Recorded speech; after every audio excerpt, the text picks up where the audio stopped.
The floor was cold. I remember that more than the pain. It was the silence after her voice.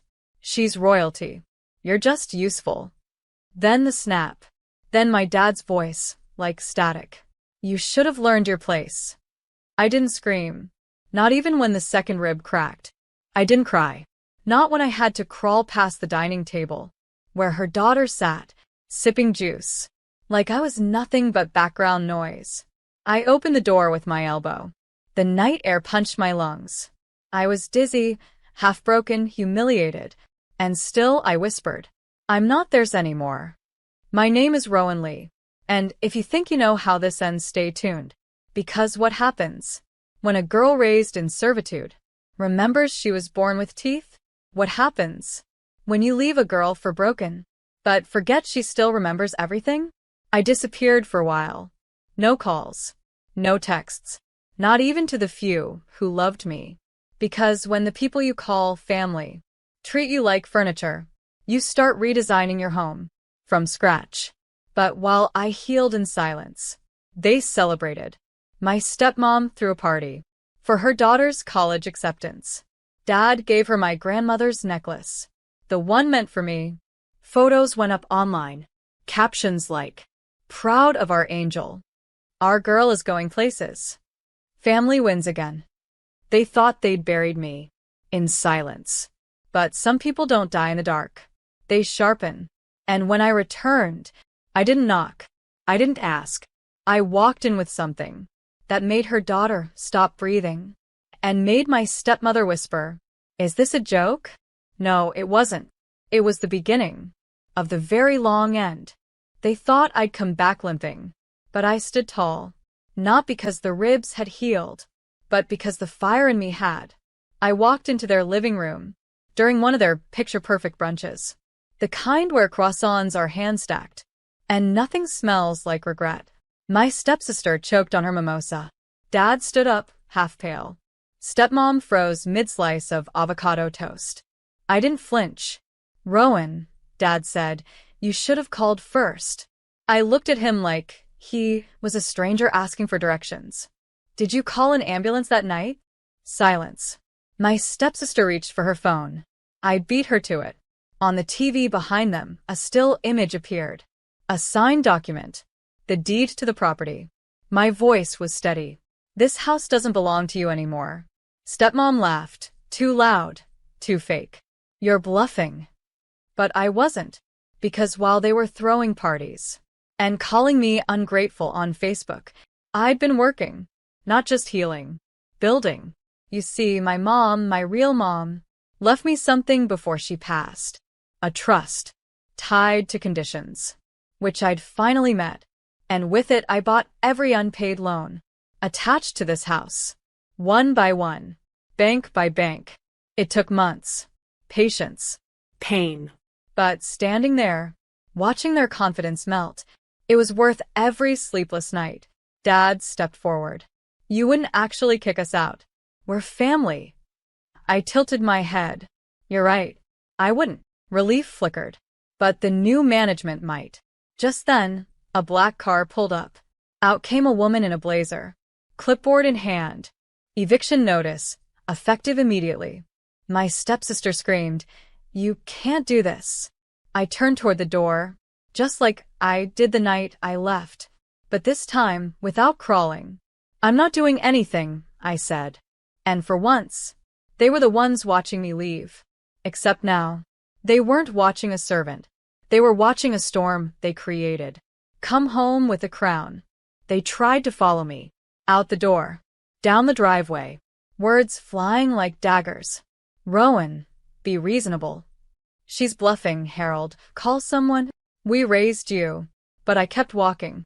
Because when someone breaks your ribs, they don't get to ask for your kindness. I got into my car, closed the door slowly, and watched them through the windshield. 3 silhouettes shrinking behind glass. I didn't cry. Not like last time. This time, I breathed. And it didn't hurt. You know what hurts more than broken bones? Being told you're not worth the apology. That night I stayed in a hotel. Nothing fancy. Just quiet. A place where I wasn't someone's servant or burden. Or just useful. I turned off my phone, let their voicemails rot in silence. The next day, the internet woke up. Because I didn't need to scream.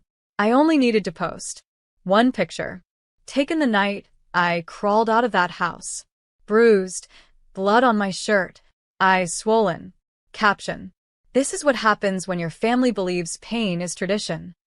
Hashtags did the rest. The story exploded. People started asking questions. People they cared about. Colleagues, neighbors, business partners. Turns out, abuse isn't so easy to explain away when it's printed on screens. My stepmom tried to DM me. I know we made mistakes, but this isn't the way.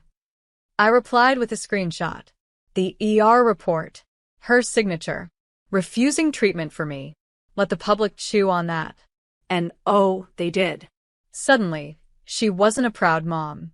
She was the woman who broke her stepdaughter. Dad stayed silent. Which was funny. He always had so much to say when it came to reminding me who I belonged to. Now he was just small. And somewhere in their new reality, the rental apartment they'd scrambled to find, a knock came at the door. It wasn't me. I didn't need to knock. But what was left behind? That would speak for me. The knock came at 7:12 a.m. They hadn't even unpacked the last box. Dad opened the door, bleary-eyed. On the welcome mat, a small, square parcel. No note. No return address. Just my stepmom's name, written in the handwriting she couldn't forget. She stared at it, hands trembling. Inside the box was a velvet pouch. And inside that, the necklace. My grandmother's necklace. The one meant for me. The one they'd given to her daughter. Like I was invisible. But this time, it came with something else. A photo of me, standing in front of the local women's shelter, wearing that same necklace, smiling. A caption printed on the back. This is where the story changed, because while they were busy covering their tracks, I was building a trail. Every doctor's note, every photo, every journal entry from my childhood. I handed it over to someone who cared. A woman named Celeste. She ran the shelter. She'd lived my story. But unlike me, she never forgot her power. She gave me a stage, a room, a mic, and an audience that actually listened. You don't know the people who broke you a damn thing, she said. And for the first time in years, I believed it. My story went viral. News outlets called, podcasts, panels, books. But I never said their names. Not once. I didn't need revenge. I needed release. But fate doesn't forget. Dad lost his job within weeks. My stepmom's real estate license was under review. Turns out, abusers make terrible public figures when the truth walks in the door. And I started receiving letters from girls, women, survivors. They weren't asking for help. They were saying thank you. That's when I realized, sometimes the best revenge is turning your wounds into their warning. A reporter emailed me, said she wanted to do a story, not about them, about me. How does a girl crawl out of hell and still choose to build instead of burn? I almost deleted it, but then I saw her name, Lauren Dent. She was the one who'd covered my mom's wrongful termination case, back when I was 12. The only journalist who stayed after the headlines faded. So I said yes. We met at a cafe near the courthouse. She didn't bring a camera crew, just a notebook and gentleness. And for 2 hours I told her everything. Not the pain, the path. How I learned to speak legal language out of survival. How I bought their debt with my inheritance. How I found power in silence, but healing in the mic. She didn't interrupt. She didn't ask, why didn't you leave sooner? She just listened. When the article dropped, it wasn't a tabloid storm. It was an anthem. She didn't want revenge. She wanted her voice back. They called it one of the most read survivor profiles of the year. And suddenly, women were quoting me on stages, reading my words at marches, tagging my name under stories of resilience. I wasn't a secret anymore. I was a symbol. And you know what symbols do? They haunt the ones who buried them. One night, I got a call. Unknown number. I answered by instinct. It was my dad. "Rowan," he said, voice shaking. "People won't even look me in the eye. What do you want from me?" I let the silence stretch so long, he thought the call dropped. Then I said softly, "I wanted you to be my father." He whispered, "I'm sorry." But I didn't say, "It's okay." Because it wasn't. Because my bones healed. But the little girl who watched her parents call her bruises discipline still existed. So I said something else. "You don't get to speak to me anymore." Click. And the line went dead, just like every excuse he ever made. The next day, I got a package.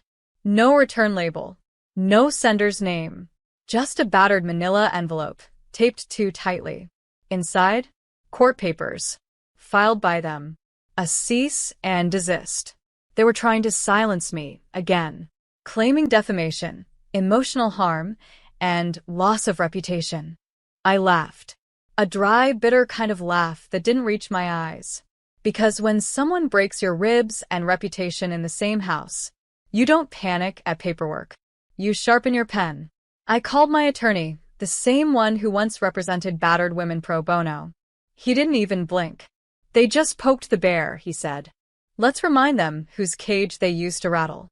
The case never made it past the first hearing. The judge read the file, looked at the photos, the ER statements, the voicemail transcripts. Then she looked at them, sitting in their polished shoes and rehearsed sorrow. She asked one question. "Do you understand the difference between being exposed and being held accountable?" They stammered. And she dismissed the case. With prejudice. Outside the courtroom, reporters waited. They asked if I had a statement. I held up a single photo. That same one. Me in front of the shelter, smiling. And I said, "This is my response. No names. No insults. Just proof. Proof that I didn't need to scream. To be heard." Back at the shelter, I taught a writing workshop for girls like me. I watched them reclaim their own broken timelines. One paragraph at a time. My ribs had healed. But now I was building something bigger. A voice too loud to erase. And somewhere across town, they were watching it unfold. Knowing the daughter they once called just useful was now the author of their ending. I stood on the TEDx stage. Not in a power suit. Not in heels. Just jeans, a linen blouse, and a pair of shoes that didn't hurt when I walked. There were 500 people in the audience. But I stared straight into the lens. Because I wasn't talking to them. I was talking to the girl I used to be. The one who flinched when doors slammed. The one who learned to smile while bleeding. The one who thought silence was survival. "My name is Rowan," I said. "And if no one's ever told you this, being treated like nothing doesn't mean you are." People cried. People stood. But I didn't pause for applause.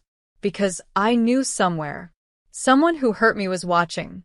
And I wanted them to see what it looks like when the girl you broke grows into the storm.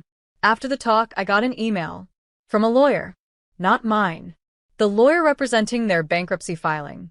Turns out, when your reputation crumbles, so do your businesses, your real estate, your social invites. Everything they built by stepping on my back collapsed.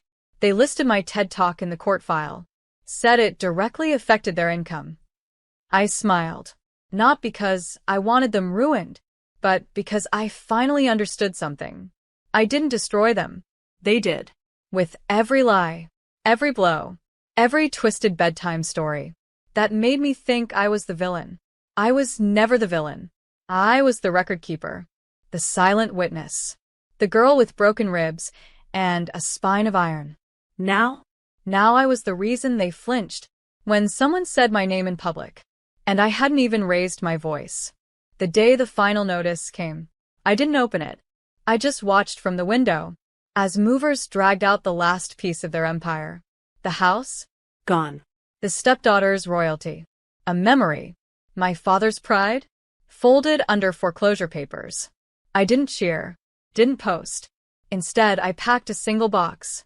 Inside it, a photo of me, age 12, holding a library book with bruises peeking out from my sleeves. A copy of the restraining order. and a letter. This is what happens when you mistake obedience for weakness. This is what happens when a girl learns that her silence was never protection, only postponement. I mailed it to their new address, a P.O. box, because there's no forwarding address for shame. Later that week, I went back to the shelter, where I now served on the board. A new girl had arrived. Quiet. Eyes dark like old storms. Hands that flinched without reason. She asked me, "Does it ever stop hurting?" I didn't lie. I said, "No, but it becomes fuel." We painted a wall together.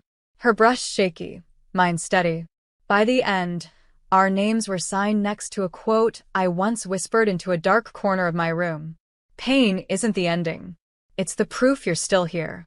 And somewhere, in a tiny apartment paid for with borrowed guilt, my stepmother opened that box and met the ghost she created. But I was too busy building a future to care if they finally understood the past.